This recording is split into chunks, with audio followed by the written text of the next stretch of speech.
Bydde'n dechrau poethi llythrenol nawr ynghylch y defaid gyda Pencampwriaeth adran y Brydau Cyfandirol.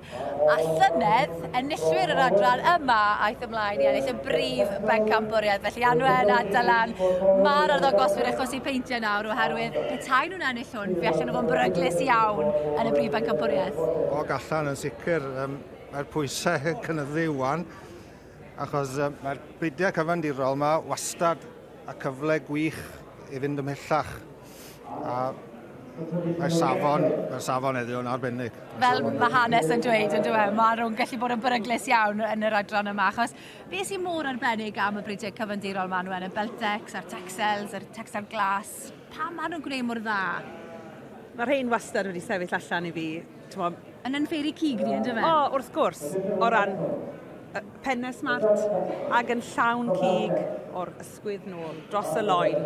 Ti'n edrych ar y cysondeb sydd yma heddi, maen nhw'n llawn cig a dyma beth mae'r cigyddion eisiau. Ie, na da ni y beiriad mae glywed nawr yn tynnu'r rhestr fer. Ac dyna beth yw'r ffair yn bwyty, dathlu cynnyrch Cymreig ar ei orau. A hefyd, mae yna dipyn o drafod gwleidyddol wedi bod ar hyd y maes yn y ddoi hefyd, Dylan.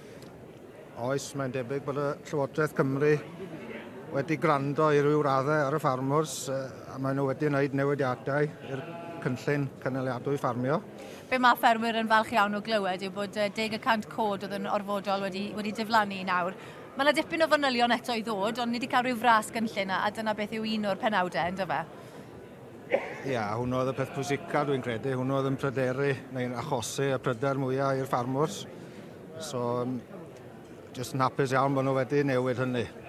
A Anwen, busnes y cod yma, fel mae'r ystadegau'r Llywodraeth yn dangos, bethau ni'n plannu 10% o god, 4.7% o garbon o hwnna'n mynd i ymsugno, ble mae'r pryddoedd ni yn ymsugno 97% o holl garbon y byd.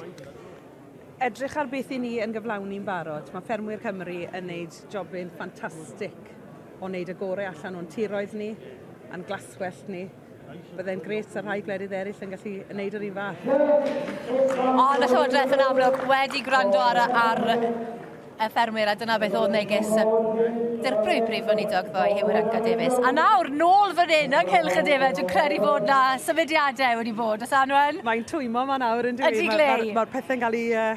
Mae'r wyn yn cael ei tynnu mlaen fesul un. A dwi'n meddwl, fel mae'n edrych ar hyn o bryd, mae teulu'r Gitos, Bryndi, Powys sydd wedi mynd ar Pencampwriaeth. Dwi ddim 100% eto, dwi'n rhywbeth ddim yn nwylo yr arddangoswyr, ond mae'n edrych fel ni nawr.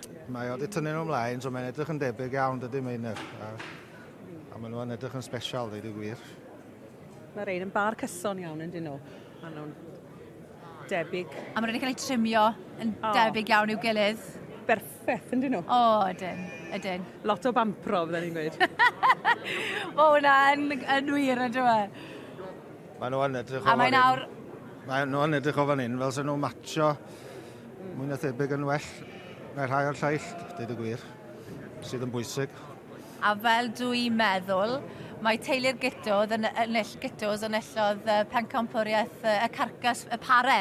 O, chwarae teg. Felly maen nhw'n cael sioe i'w chofio, ydyn nhw, Anwen? Maen nhw'n deall eu gwaith, fydden ni'n deud, wedyn chwarae teg. A mae'n anodd iawn gael nhw'n barod ar amser cywir. Ni'n gweud hyn am gwartheg hefyd. Mae'n anodd cynnal nhw o'r sioe haf i'r sioe geian, Felly, chwarae teg. Ie, fel na mae hi. A wedyn teulu'r Hall o Gaer Lywelydd yn ennill y gil wobr, Dylan. Chwarae teg.